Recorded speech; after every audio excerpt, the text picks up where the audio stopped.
Welcome to the bold analysis, ladies and gentlemen. When you walk, you've been very keen in social media, there is a photo that you will meet around the corridors. This is the photo you are seeing in your screen. This photo is accompanied by reports that a new perimeter wall is being constructed in Statehouse, and the president's place has always have the traditional metal grill fence. But as we speak now, as we look at the countdown to the mass action next week on Monday, which probably is done by the military men, are working 24/7 to erect a concrete wall around the Statehouse. And people are really raising eyebrows on the timing. Is it in the context of the mass action coming, or is this part of the facelift that has been going on in Statehouse since William Ruto came into office? Kindly subscribe to our channel, click the notification bell and like our video, because I want us to have a discussion about this development and also look at what this really portrays or what exactly is happening behind the scene. There have been a raft of changes that have been going on, and in some photos that were shared, now this one here, as you can see, it is a photo of the Statehouse yard, that there was some facelift done there, a raft of refurbishments that were done. And according to it, Statehouse removed the tarmac, and the tarmac is the one on the other side, and then it was replaced by cabro. So this was done, this photo emerged in February, and I remember Kenyans really showing that the photos shared showed the official entrance to the Statehouse with a courtyard fitted with cabro, a departure from the traditional asphalt surface, or rather the tarmac. With many questioning why we spent such huge amounts of money to make a facelift to a place in a place that not necessarily needs it, while we've always maintained the traditional tarmac, which is really the image of what Statehouse has been for the last 60 years.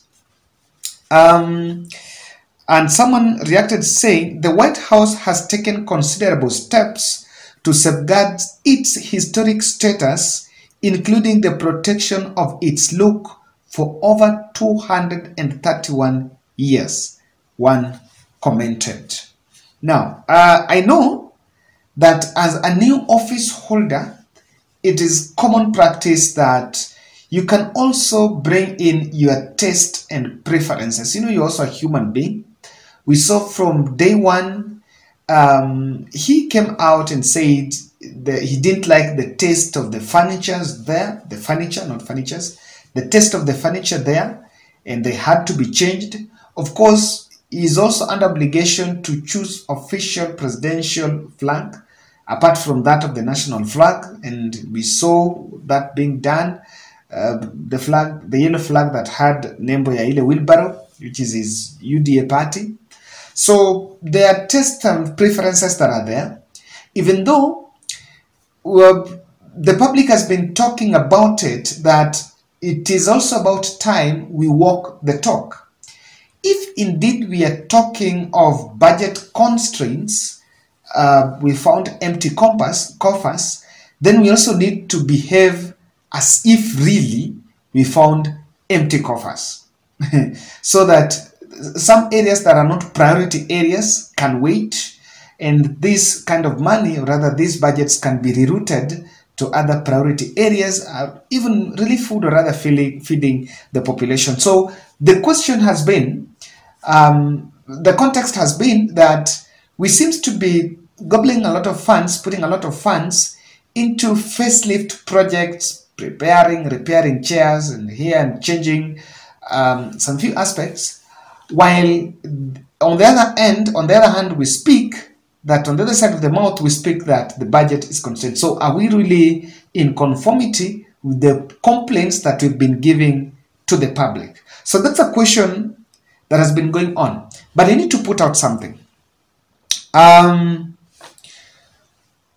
One thing that we need to appreciate here is that there are people, these are normally avenues to also get money.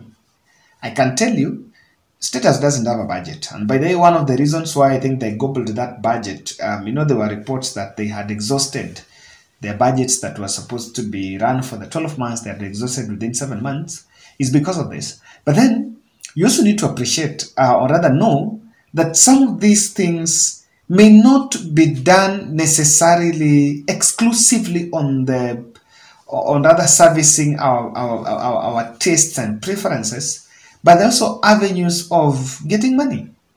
You never know.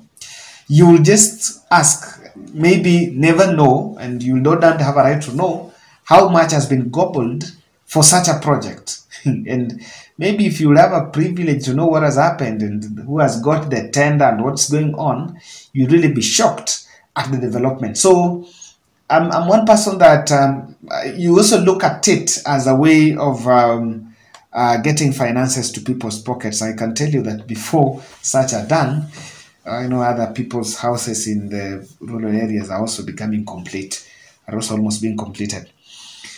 So, but again, on the other side, the intelligence could be wary of Raila Odinga daring to lead the masses to Statehouse. If you look at Raila Odinga's Twitter page, and you look at Raila's Twitter page, Facebook, just look at comments and even replies in his tweets, just try to sample. When he's talking about mass action, and for those who are keen, the day he was given that press briefing, for those who followed live videos, when that press briefing was live, that's where you normally interact with the real fans, only the masses. That's where the real fans. Now, there is one thing that is very common, that there is a very unilateral call from the supporters. We want to go to Statehouse. And it's really a very scary aspect, because I am one person that I understand. I know very well that Raila is an experienced politician. Raila knows what's right, what's wrong, what's possible, what's impossible. And I think in his right mind, he will make the right decision that will not hurt you, because we know that as a leader, he has fanatical supporters. And I can tell you for sure, whether despite of a confrontation that ensued, or rather the full force of the law that can be made on them, if Raila is to tell supporters to go to Statehouse, they will not care about what will happen. That one I know, they will not care. I remember doing an interview with a lady who was telling me, as we will just go to Statehouse, those who will be killed, those who will remain will survive, and they will enjoy life. Yes, but they are suicidal supporters, and they are supporters that they're not that suicidal, but because of the situation, they have gotten to a point of no return. And if Raila is to make that risk, then maybe the intelligence are telling him that, look here, you never know what it can. You never know how it can turn out. So they could be wary of Raila Odinga making that move.